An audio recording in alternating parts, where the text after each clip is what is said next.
Hello, and in today's video we are doing an FPL preview for game week number 21. That's right, new year, fresh start. Forget FPL's previous horrors of benching Gallagher in the... I don't even know, I haven't benched him this season, I don't think. But, I don't know, benching Douglas Luiz against... I don't even know at this point.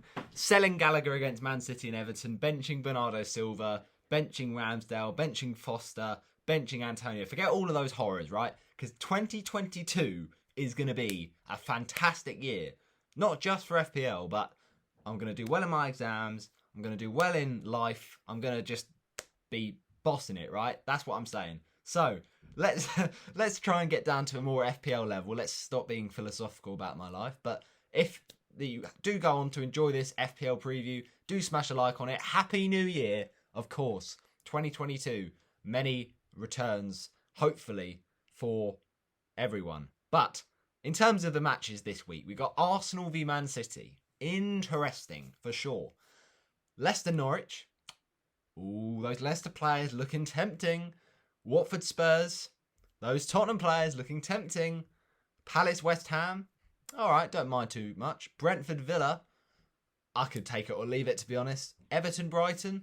Well, DCL might have to be a shout, but, you know, let's not go down that route. Leeds Burnley. Well, it would be nice to own Rafinha, but if I can be bothered to, then maybe not.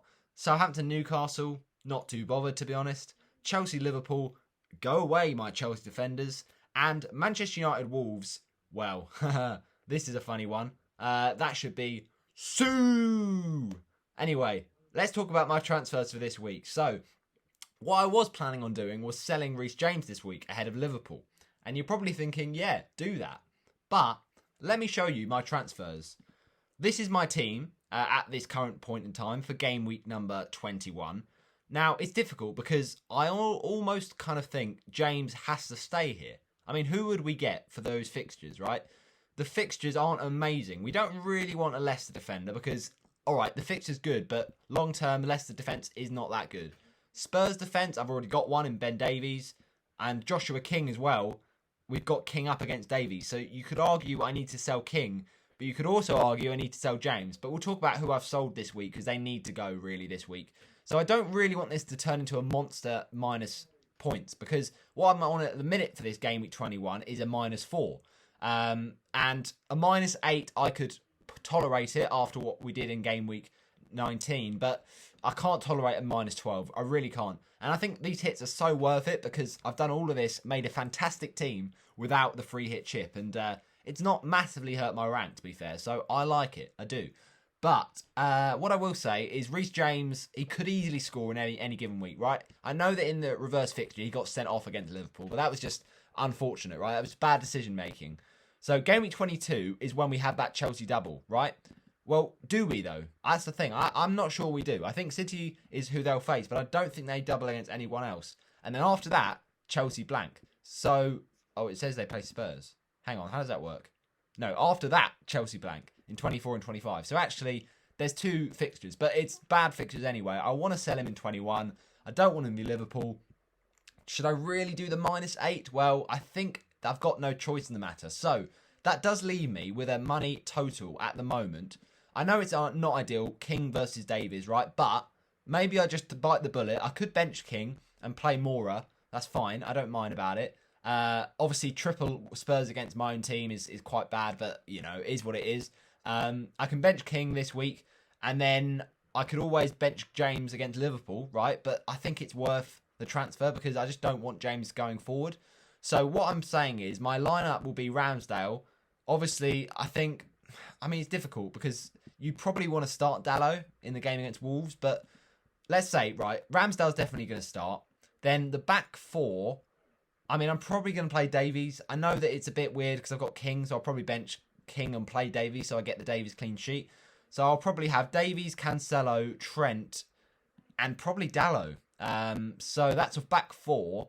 And then Leicester, I definitely want to play Tielemans. Mora, I could hit or miss, but no, I'll probably play against Watford.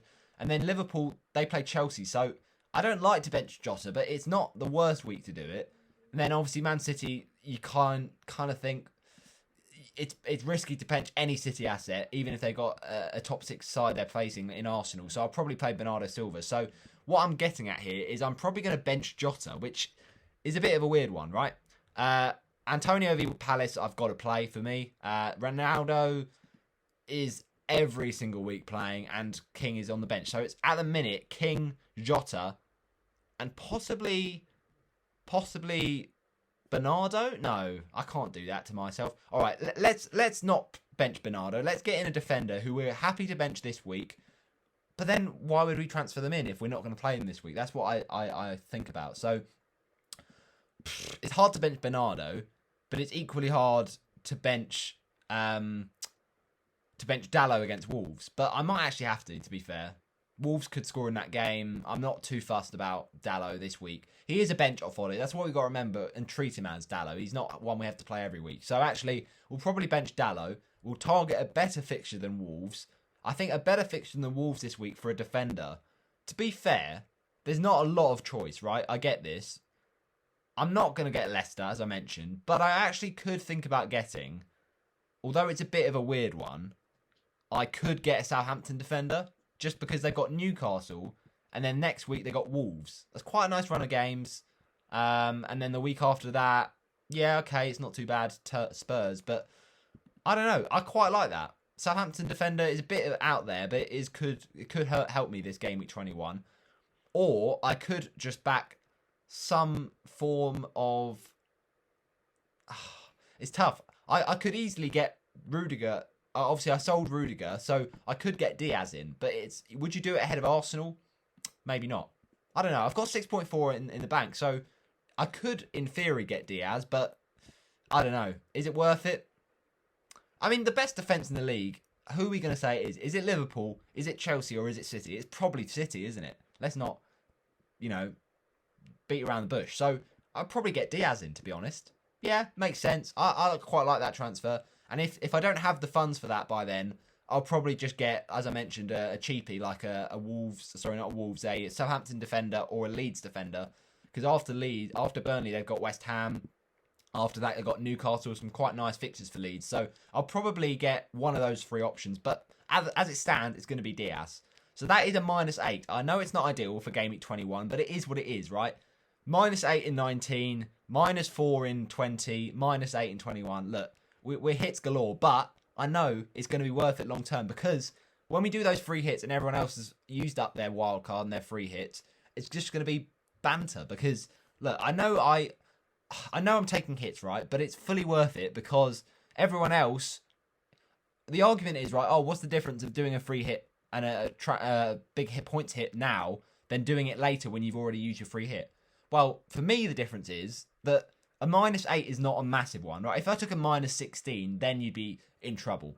A -4 is also not a massive hit. So I've only taken 2 -8s in 3 weeks. Okay, it's not too bad, but it's not ideal either. However, to maximise the best team that is possible, and those players are really nice. And obviously with King this week, tough fixture, but I'd probably want to keep him because obviously he's got Newcastle and Norwich. So I think it's just worth it, right? So that is my team. Looking pretty saucy. 2 transfers this week of probably James to Diaz, and probably it's going to be Antonio in. I just like it. I think it might make sense. And also, against Palace, you'd back West Ham, I just think. So Antonio has to come in for me against Palace to replace Lacazette. And also I've brought in there, as you can see, Tielemans for Bukayo Saka, because I just don't fancy Arsenal in that Man City game. So that is my -8, locked in for game week number 21. Hope you have enjoyed. Smash a like on it. And at some point at the end of January, we'll be back again to review this crazy festive and New Year run of games. And we'll be back in schedule at some point. And then I'll have another break around April, May, June, July. And then we'll probably finish off the Roberto the Hornet channel, the FPL Yellow Army channel there. It's been a great ride, but we're doing what we can, and it's been really, really great fun. So thanks for watching another video. I'll see you in the next one. Bye-bye.